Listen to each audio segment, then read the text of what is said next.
શક્તિ વાવાઝોડાની શક્તિ કેટલી છે, કારણ કે હવામાન વિભાગ તરફથી જે આગાહી કરવામાં આવી હતી અને વિંડીમાં પણ એ પ્રકારની સ્થિતિ જોવા મળી રહી છે, ત્યારે આ શક્તિ વાવાઝોડું છે માત્ર ગુજરાત જ નહીં પરંતુ મુંબઈ અને પાકિસ્તાનના કરાચી છે એ વિસ્તારોને પણ અસર પહોંચાડી શકે છે. વિંડીના માધ્યમથી આપણે જોઈશું કે અરબી સમુદ્ર છે અને આ અરબી સમુદ્રનો જે આખો વિસ્તાર છે કે જ્યાં આ ચક્રવાત છે તેની શરૂઆત થઈ ચૂકી છે. અને આ ચક્રવાત આપ જુઓ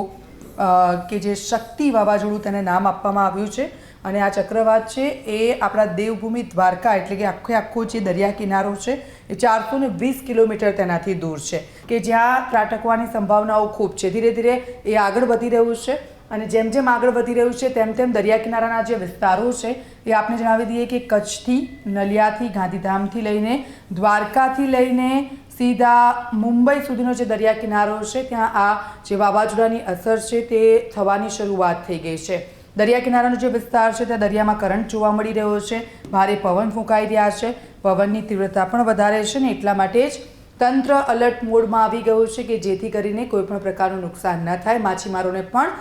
સૂચનાઓ આપી દેવામાં આવી છે કે હમણાં થોડા સમય પૂરતું તમે લોકો એટલે કે 7 તારીખ સુધી આ વાવાઝોડાનું સંકટ રહેશે અને ત્યાં સુધી દરિયો ન ખેડવાની સૂચનાઓ આપી દેવામાં આવી છે.